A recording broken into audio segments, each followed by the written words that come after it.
আমাদের সময় সব উদ্ধার হবে না, কিন্তু আমাদের দৃষ্টান্তগুলো সৃষ্টি করে যেতে হবে। আমি মনে করি আগামীতে রাষ্ট্র পরিচালনার যেই দায়িত্ব নিক না কেন, নদী দূষণ করেই চলে যাবে এই দিনগুলো মনে হয় বদলাবে। আমি তো সারাদিনই পাহাড় কাটা আটকাচ্ছি আর শাস্তি দিচ্ছি। আমরা তো প্রতিদিনই খবর পাঠাচ্ছি যে পাহাড় কাটা, কোথাও যদি মাঝরাতেও শুনি তাহলেও ইউএনও কে বলি যে আপনি লোক পাঠান, এটা থামাতে হবে।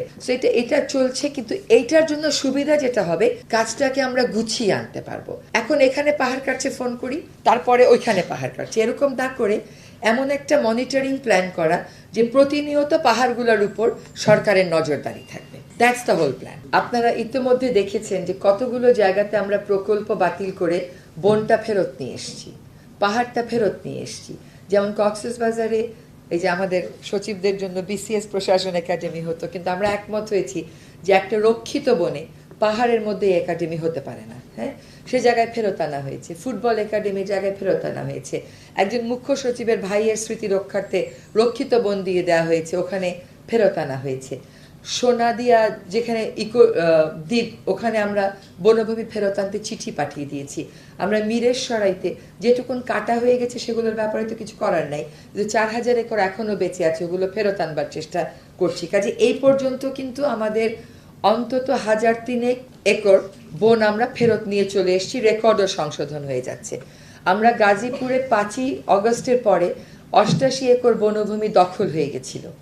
এই 88 একরের মধ্যে আমরা 20 একর উদ্ধার করেছি, এখনো পর্যন্ত উদ্ধার হয়েছে। বাকিটুকুনো আমরা টার্গেট দিয়েছি যে 3 মাসের মধ্যে, তার মধ্যে 1 মাস চলে গেছে, আর 2 মাসের মধ্যে আশা করি আমরা উচ্ছেদ করব। তারপরে ক্রমান্বয়ে আমরা অন্য জায়গাগুলোতে মানে আমাদের সময় সব উদ্ধার হবে না, কিন্তু আমাদের দৃষ্টান্তগুলো সৃষ্টি করে যেতে হবে। আপনি বলেন বিসিএস প্রশাসন একাডেমি জিনিসটা বাতিল হয়ে গেল, ফুটবল ফেডারেশনটা বাতিল হয়ে গেল।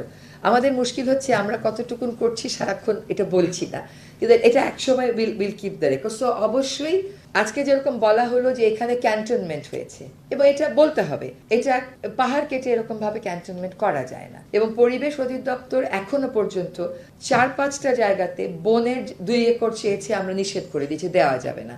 এর আগে কিন্তু দেয়া হয়েছে। তারপরে পাহাড়ের কয়েকদিন আগে সিলেটের একটা হাইওয়েতে আমাদের 2 একর পাহাড় এবং টিলা এবং কিছু নদীর পার আমরা মানা করে দিচ্ছি, এইটুকুন বাদ দিয়ে আপনাদের হাইওয়ে করতে হবে, এইটুকুনে আমরা অনুমতি দিচ্ছি না। So the process has began.